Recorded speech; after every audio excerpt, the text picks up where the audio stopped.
Joe. Birmingham City. Your best mates. So What have they done? they've retired their number 22 shirt, haven't they? Yeah. Because Bellingham's leaving the club. Why? Can someone tell me why? Right.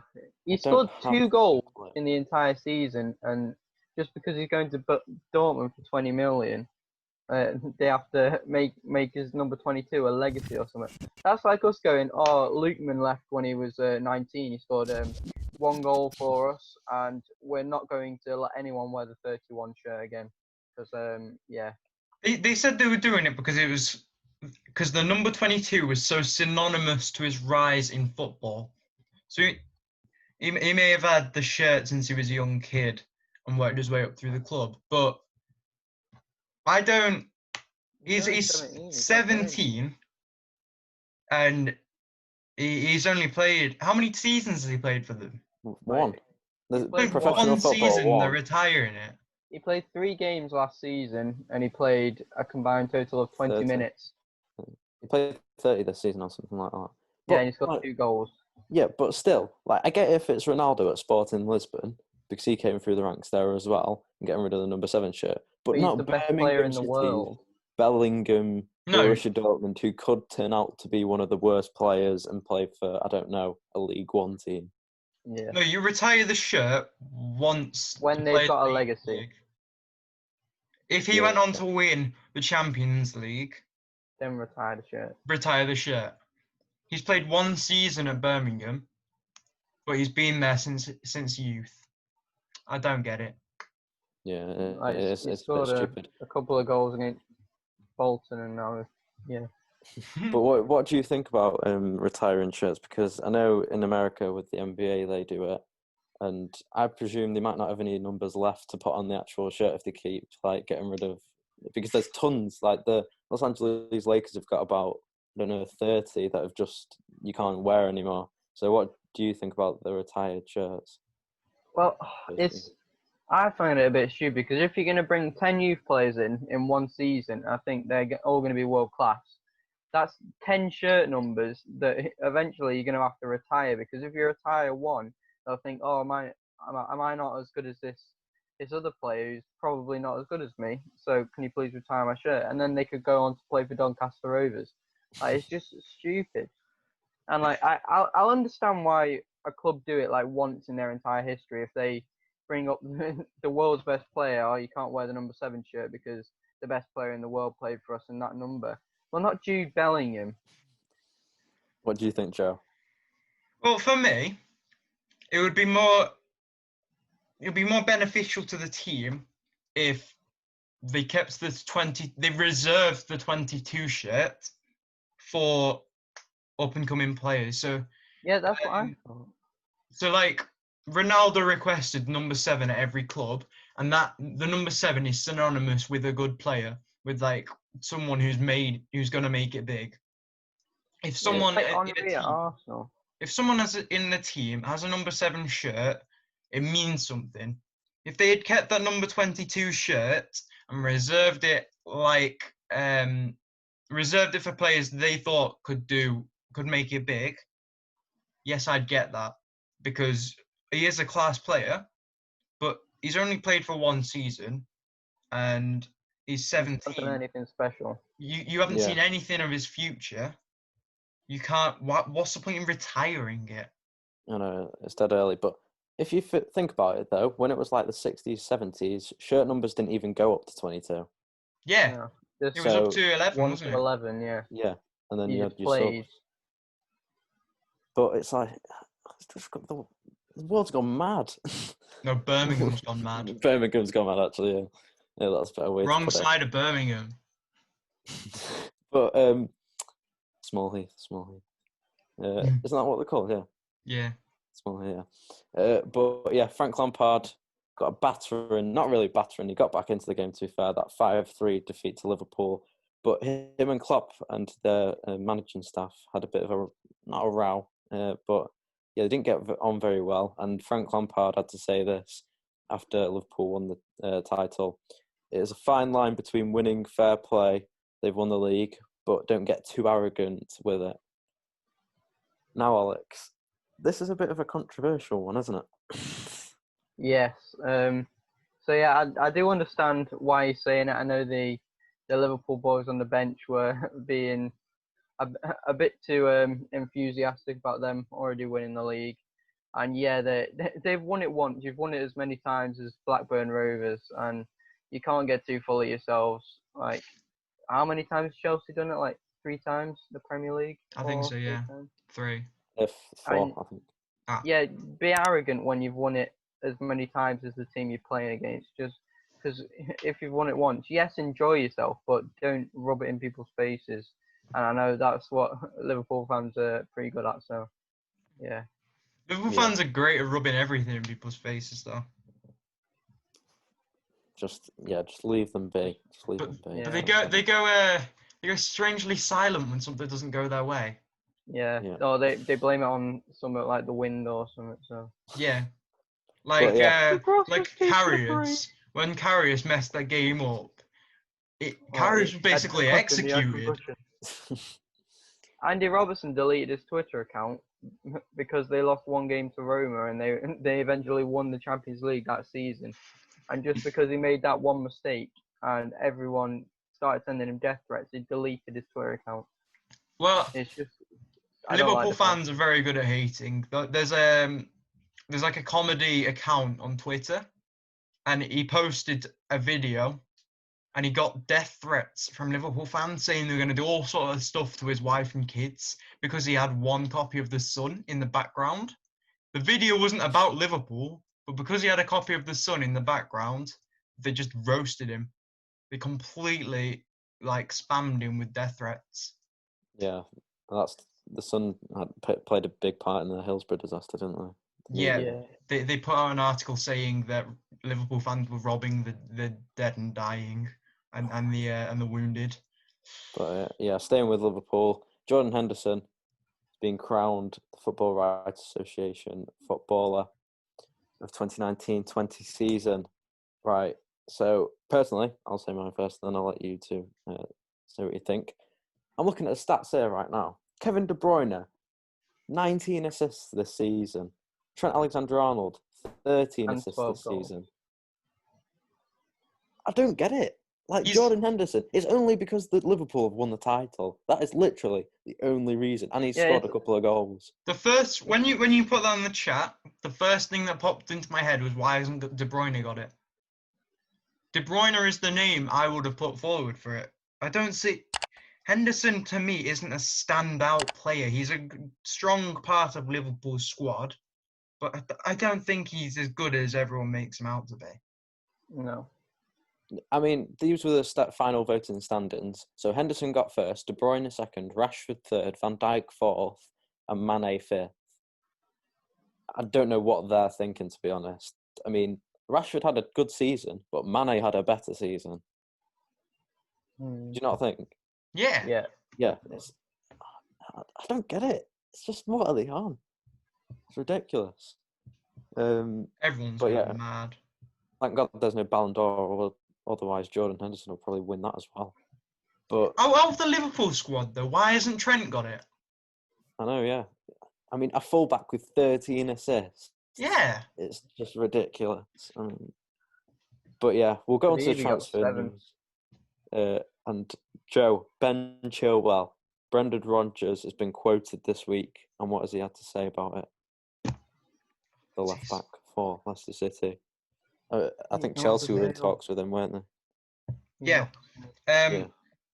Brendan Rodgers has made Leicester's stance very clear, saying that Ben Chilwell is not for sale. That's all he said. He just said he is not for sale. Shut everything down. Yeah, Leicester are building a winning team, and I think Chilwell is a bit overrated, I think, but I think definitely for England. Part of the squad. England, he's all right for England. I won't say it's terrible. He does the job. But yeah, Alex, going to Germany, Bayer Leverkusen. What is going on there with Chelsea? So yeah, Chelsea are in talks with Bayer Leverkusen over a £70 million deal for Kai Havertz, which is very, very interesting. They have just signed Timo Werner from RB Leipzig for a very good price of 50 million, and now they're going to spend an excess of 70 million for another young German attacker, which is, will just make their attack force unstoppable, in my opinion, next season. But they're not focusing on defenders, and that's what's stopping them getting into the Champions League this season, in my opinion.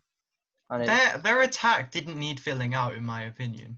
No, they've got a lot of young attackers that are probably going to be world class in the future. I mean, look at Pulisic the other night. That was just insane. Yeah. The way that he went past those Liverpool players on that, was it third or second goal? Just ridiculous. But I think, FFP is non-existent after City, let's be honest. And Chelsea have had 2 years to save up money. If you haven't won the Premiership in the last 20 years. But yeah, if Chelsea get Havertz, they'll be very good going forwards. But look at the back; it's not that great. You got Zuma who wants to leave, Rudiger, Christensen. They're no big good defenders, are they? Like upcoming rising ones. I mean, they've got Tomori, but he's fell out of form. Yeah, and I think Lampard doesn't like Alonso too much. So yeah, we'll see what happens at Chelsea. But Manchester City. Apparently hijacking that Nathan Ake move. And yeah, I think it would be a good suit for Pep Guardiola. Ball playing centre-back, small, quick. United were obviously reportedly interested in him. But we'll see. But I think, what do you guys think? Will Ake be a good fit for City? So, yeah, he has carried Bournemouth defence for quite a lot of seasons now, obviously coming from Chelsea for 20, 25 million or something like that. But yeah, he's just not on the same level, in my opinion, as some of the City defenders. And for him to develop into City's team is going to be very hard for him, seeing as he has needed to be the main defender in the back line for the last 3 or 4 years at Bournemouth, and for him to not be the main defender is going to be pretty hard for him in the City defence. So yeah. I don't see how he's going to fit in, really. City, the defence is pretty good at the moment, and I can't see him playing in the first, starting for the first team. I'm gonna have to disagree. I think he's going to be more of a sub. I think Company's gone. No, they've not replaced him with anyone. Nathan Ake's. They have to get that signing, otherwise, who have they got? Otamendi and Fernandinho. And Fernandinho is not even a centre-back. And are you going to trust Otamendi? I don't think you are, or John Stones. They're a bit... They're on and off. At the back. Yeah, but you want Ake, who goes through in, week out, does really good performances. Yeah, that's when he's working almost by himself. Yeah, exactly. And see, look what he can do. I mean, Bournemouth haven't had the greatest season, let's be honest. But, I mean, some of the games that he has performed, he's done quite well. But he still managed to beat us. Yeah, somehow. Well, we drew to you. Yeah. And we were going to win, so we let ourselves down. Decided to become Prime Ronaldo in the box. So. No, we just decided to be shit in defence. Sorry. But, Joe, Spurs, Eric Dyer, he wasn't caught the other week, apparently, or he's meant to be going into court. But what have they said to him now, or what are they giving him now? He signed a new contract with Tottenham until 2024. That's a long time. That's a long contract extension. I don't know if he has that much of a future playing or starting for the first team. Yeah, I mean, who does Mourinho think he is? Sergio Busquets in CDM. I don't think he's anywhere near that. But yeah, 4 years is a long time for a player who's not even been performing amazingly well for Spurs in the last season or so. But yeah, Emery has been appointed the boss of Villarreal on a 3-year deal after, of course, losing the job or getting sacked at Arsenal, and then Arteta came in. But yeah, a good move for him to his home country. I'm sure he'll be delighted with that. But good evening. We're going to go on to VAR. And this week, there's not been as much controversial news to report on. But this Buendia incident, which happened at the game with, I think it was Burnley Burnley. Norwich. Norwich. And Ashley Westwood, it looks like he's been elbowed in the back of the head by Buendia. And are we all in agree that this is the right decision for VAR? Well, I was watching it live, and at first I didn't think he did much, but then they showed the replay, and he just put his elbow into the back of his neck, and yeah, it's a definite red card for me. And obviously, Norwich did get another red card after that, so they were down to 9 men before the half time, and yeah, they did end up losing 2-0. But in my opinion, it's a definite red card. He has used his elbow to hit Ashley Westwood in the back of the head, which is a yellow card challenge anyway, involving the head. So, yeah. Yeah, well, elbows are even restricted, not banned. Elbows are even restricted in UFC, the most violent legal sport in the UK. So anything involving an elbow and a head in football is, for me, a straight off the pitch, even maybe a 2-match ban, because you could kill someone. How hard your elbow is? There's people who've been killed by getting hit over the head with a bottle. He could it's not going too far to say he could kill someone hitting them in the back of the head with his elbow. So that's definitely the right decision for me. Yeah, and another controversial this one as well, and it's the Paul Pogba versus West Ham one, the handball, and VAR actually gave the right decision in the end, but the way that Paul Pogba did it, I mean, if anybody watched the Sky Sports commentary, Gary Neville was not happy. So Declan Rice, they've got a free kick on the left. Mark Noble has somebody, he's rolled it off to Rice. Rice has smashed it. It's not going in, it's going over. But Paul Pogba doesn't move out of the way, doesn't do anything. Gets both of his arms and does that and falls over. But it looks like he's been hit in the head. So everybody's like, oh God, he's concussed. And then he's like, oh, no, I'm not. And then he went to Martial and he was like this. I was doing that. But, yeah, and Gary Neville was like, ooh. And then he was like, oh, Paul Pogba's done really bad there. Why is he doing that? And, yeah, I don't know why he's done that. Surely he would just move out of the way. Yeah. I mean, yeah. You shouldn't be sticking an elbow up anyway. I know, but I think the ball was coming at him quick, but the fact that he didn't move out of the way. Even just ducking your head and getting your forehead on it. Yeah, but you know what Pogba's like? He wants to keep his face all in joint. What were you going to say, Alex? Joint.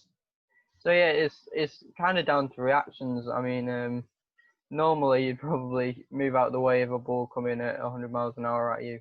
But obviously Pogba didn't probably think he had enough time, so yeah, he just decided to put his arms up, and yeah, it's a clear penalty, but it's definitely down to Pogba not being able to move out of the way quickly enough. So, but there's VAR being used good as well. I mean, would we have thought that it would have been a handball? He could have been concussed. Who knows? That is 2 decisions in this week which have actually gone well. Right, so if you have enjoyed, make sure to leave a like, subscribe, comment down below on YouTube, give us a follow on Spotify if you're just watching this on a one-off. And yeah, hope you have a good weekend. This has been filmed on the Friday, so hopefully it comes out on the Friday, unlike the last podcast. But yeah, check out all the socials, Instagram popping off at the moment. But yeah, that's bye from me. And me. Thanks for watching. See you in the next one.